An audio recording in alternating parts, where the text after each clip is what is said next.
I want to take a step back and assess where the right stands in the three core centers of power in contemporary society. In culture, the situation's been dire, and we know that. It's almost passé.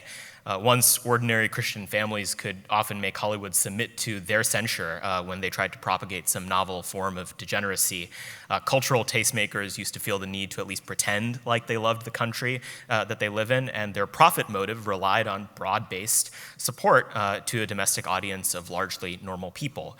Today, Hollywood regularly denigrates the country it relies on to exist. They pander to minority constituencies and stoke social division. They give veto power of their movies to the communist Chinese, and they're so captured by parochial interests that they can't even make decent movies anymore, I guess Top Gun being the exception. And that reduces the attractive power of the American way of life. In capital, we see the biggest own goal of any political movement in recent world history. The Republican Party became the eager and willing handmaidens of corporate power over the last 30 years and barely got paid minimum wage for it. I'm not sure if an article precisely titled "The Social Conservative Case for Capital Gains Tax Cuts" was ever published somewhere, but even if it wasn't intentionally written, I'm sure one can be forgiven for worrying it would just spontaneously emerge from the ether. By not only being willing corporate clients, but developing elaborate intellectual justifications for the inherent pre-political morality of Goldman Sachs, we lost any bargaining power we may have with the largest companies the world has ever seen. The way it works, you see, is that if you are a benign, maybe even conservative CEO somewhere in the country, and you are doing your fiduciary duty to your shareholders, you look at risk and you only really assess it on one side of the ledger. If you do not do what the left says, they will hurt you. They will find economic and political ways to injure you and your company. If you do something that makes the right angry, the right's elected officials will raise some money off of it, go on Fox News and complain, and then precisely give you whatever tax cut, amnesty, or corporate giveaway that you had been asking them for all the livelong while. As a result of this imbalance, Fortune 500 companies have hired millions of risk managers for the existential threat that the left poses them. Most people call these risk managers DEI employees, but make no mistake, they're an insurance policy merited by the systematic failure of the right. The spigot of campaign contributions to us is drying up. Corporations now wage virtue signaling wars against Red America, and the right had lost yet another organ of power in American life. And finally, in government, the right faces its final test if it wants to turn away from being completely destroyed in this country. We can win elections, especially if we actually run on something other than slashing Social Security and sending our base to die in foreign wars. But we don't have a particularly good track record of doing much with power, even if we get it. We've demonized civil service, so the administrative state and career bureaucracy is exclusively the patronage outlet of the left. And even becoming a senator or a member of Congress requires prostrating yourself and saying how bad the job is, how soon you plan on quitting, and how quickly you intend on not doing much at all. President Trump did get elected on a platform, a real platform of American greatness anew, but he was unable to implement it because we didn't have the people he needed to staff the political bureaucracy and get things done. That will never happen again. My friends and allies will spend every last moment of our energy ensuring that. These problems have been diagnosed by many of you indeed. Rusty and Will talked about them a little bit as well. The question is what comes next for people who want to right this imbalance of power. First, I really have no interest in conserving the status quo, and neither should you. There is no place in this moment of time for polite and orderly caretakers of American decline. I treasure the great tradition of the ancients as much as any of you, but there's little that a temperamental comfort with the status quo has to offer a movement for the task ahead.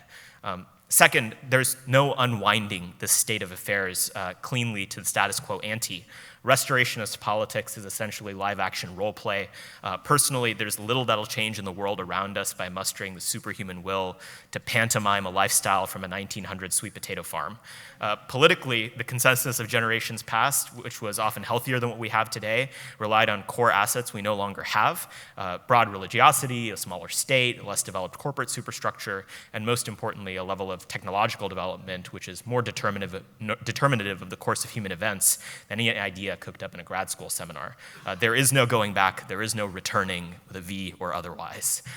There is only what we can create, a new social construct with the few tools, many people, and a political vision to adopt a posture of what I'm calling American creation, implemented as quickly as possible, or we risk losing a truly great country and consigning millions of people to illegitimate rule.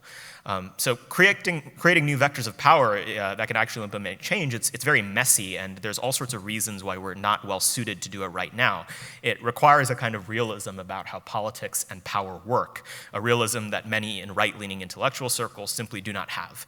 Part of the reason for this is simple. Many of the leading lights on the right are people who either are academics or would be in the academy if it wasn't so closed off to talented conservative thinkers. The academic temperament prioritizes constant argumentation about dogma, an obsession with theory, and above all, a consistency that is alien to real politics. Even the disciplines we pull these academics from skew us towards error. We have many political theorists and philosophers, where maybe sociologists and historians, people who study the practical realities of regimes and what they do to polities, would serve us a little bit better. I guess what I'm saying is that if there's another essay that needs to be written, if it must, it's the conservative case against writing essays at each other until we all die. So rather than lay out the theoretical constructs for what a strategy of implementing creation would look like, I think there's one crystal clear example that we can look to where the right has taken a practical and serious approach for the last 50 years, something that's really rare. It's the oil and gas industry.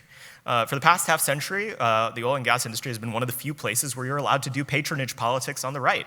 All the principal think tanks are happy to turn the other cheek on federal protectionism for the industry. They valorize the onshoring of the supply chains. They make it virtuous that they employ blue-collar people. And in turn, many in that industry are willing to be serious and engaged patrons for building the other infrastructure that the right needs beyond their core interest.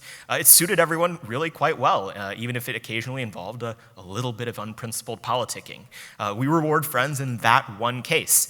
Others on this are much more qualified to tell how we can punish other people to complement that. The others on this stage will too. But here's maybe some ideas on how we can create new nodes of power, like we did with the oil and gas industry, under the growing governing power that we're likely to achieve in the coming years. I think trade's one of the easiest places we can do this. We can easily port the strategy that we took with that industry on energy production to almost every other core manufactured good. We are not a tiny inland plot of land consigned to the whims of greater powers. We're not Belgium. We are a transcontinental empire with massive oceans on either side of us, immense natural resources, and a talented and capable workforce that can take advantage of it. We can chart our own destiny. So in the coming years, let's close the spigot of unlimited free trade, and let's develop a serious policy agenda focused on creating industries anew in this country and building up the key ones that already exist, and that any power in the world would consider core to their national interest if they expect it to be taken seriously. Steel, silicon, food, medicine, these are all things that at various points in American history we made to great success, and we can and will make again. This is moral because it's not just malpractice to not do these things, not only because it helps reward the members of our base who would profitably be employed in these industries, but because creating these client interests of companies and industries that are focused on building things here would create the client interests committed to the right's political success that could bolster the tools available to us in terms of corporate power or financial resources and more. So as we acquire new political power in these next few months and years, let's be a little bit less principled and build an interconnected web of interests committed to our political success, rather than expecting to constantly fight that tide of power allied against us. It'll take time, but we need to start now, otherwise we're going to be hopelessly outgunned. On foreign policy, we see the consequences of the American right's failure to think in terms of practical power. The impulse to reward friends and engage in the political doesn't go away, even though we haven't done it much, and so we deploy all of it on the right in our foreign policy.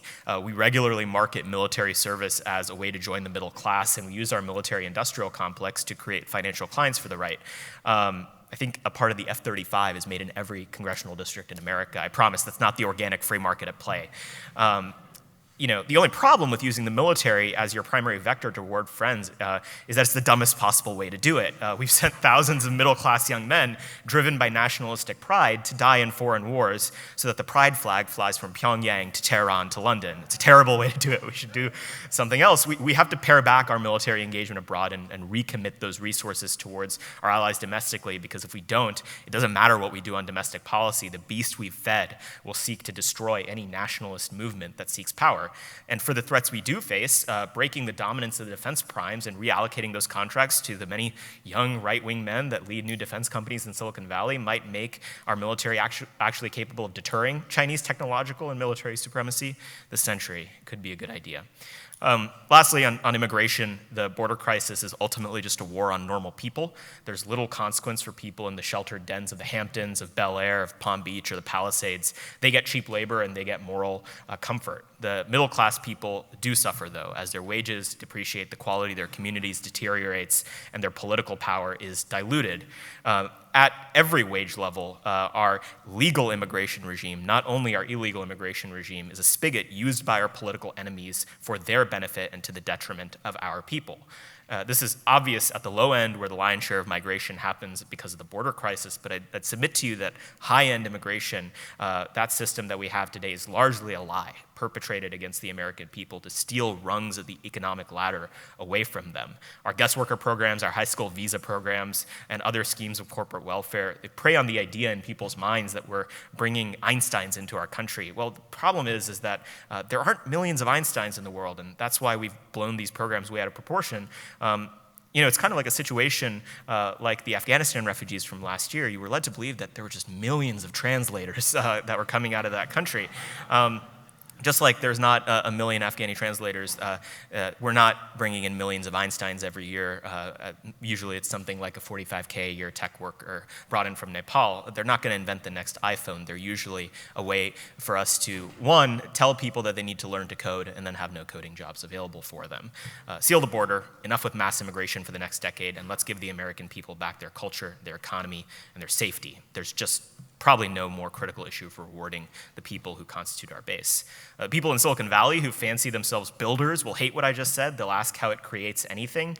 But the truth is our ruling class in this country has a series of cop-outs available to it for decades that have prevented it from doing anything novel or innovative and creating anything at all. Why innovate when you can arbitrage across borders? Why innovate when you can graft dollars from the defense sector? And why innovate when you can boost the bottom line by importing a foreign indentured service class that will do everything you ask and rarely demand higher standards? If we build a constellation of economic interests that will support and bolster our agenda, starve the military-industrial complex that atrophies our instincts and hurts our base, and seal the leaky faucets in our immigration regime that allow our ruling class to create nothing. If we do that, in the coming years, we'll see a tectonic shift in the systems of power in this country, and maybe, just maybe, we can build an American society where the forces of capital, culture, and government aren't conspiring to dispossess the right of its moral claim to govern this country. Thank you.